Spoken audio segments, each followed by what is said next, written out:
What if the entire system of student loans wasn't a mistake, but a financial trap that was designed exactly as intended?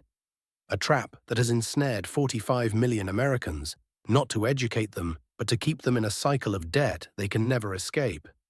This isn't an accident.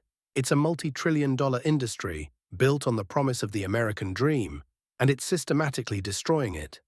Welcome to FinInsights.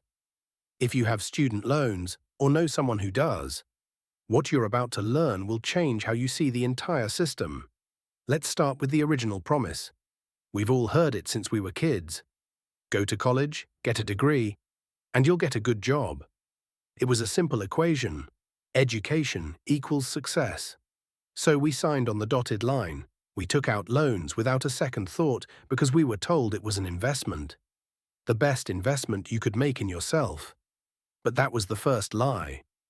The truth is, for millions, that investment has a negative return. The average student loan debt is now over $37,000. But for many, it's much, much higher. And what are we getting for it?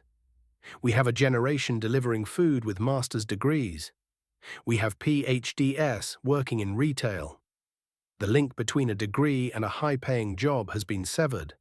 But the loans, they're still due. So how did this happen? How did we get here? It all comes down to three deliberate mechanisms in the system. Mechanism 1, the predatory lending. When you're 18 years old, you can't rent a car. You can't get a credit card without a co-signer.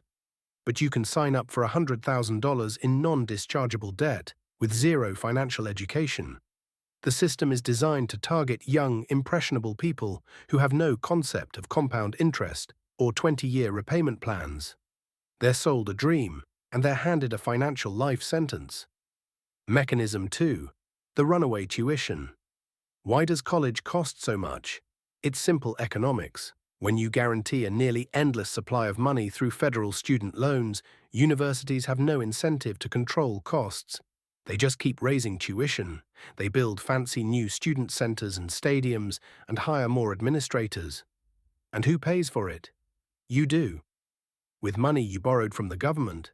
It's a vicious cycle. More loans lead to higher tuition, which leads to the need for more loans.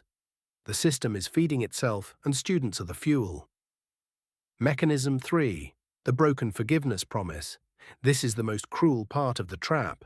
The government created programs like public service loan forgiveness and income-driven repayment as a safety valve. A promise that if you play by the rules, your debt will eventually be forgiven. But for years, these programs were a nightmare.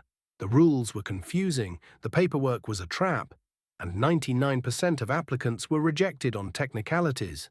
It was a lie designed to keep people in the system, making payments for decades, while the interest continues to pile up. Even now, with new fixes, the process is a bureaucratic maze. The promise of forgiveness is often just a mirage that keeps people paying for years longer than they should. So what's the real endgame? Why was this system built this way? It's to create a generation of permanent debtors. Someone with student debt is less likely to start a business. They're less likely to buy a house. They'll put off getting married and having kids. They are a stable, predictable source of income for the financial system for decades. Your ambition, your risk-taking, your economic freedom, it's all been collateralized for a loan you took out when you were a teenager. The student loan trap wasn't designed to educate you. It was designed to own you. But there is a way out. It starts with understanding the rules better than they do. First, you must know your options inside and out. Income-driven repayment plans, while flawed, can be a lifeline. You need to recertify your income every single year without fail. Second, explore forgiveness programs with a skeptical but determined eye. The Public Service Loan Forgiveness Program has been improved. If you qualify, document everything, assume nothing. Third, and this is the most important, stop seeing this debt as a moral failure. It's not. You were sold a product that was dramatically overpriced and under-delivered. This is a systemic problem, not a personal one. The student loan crisis is the defining financial story of our generation. It's a story of a broken promise.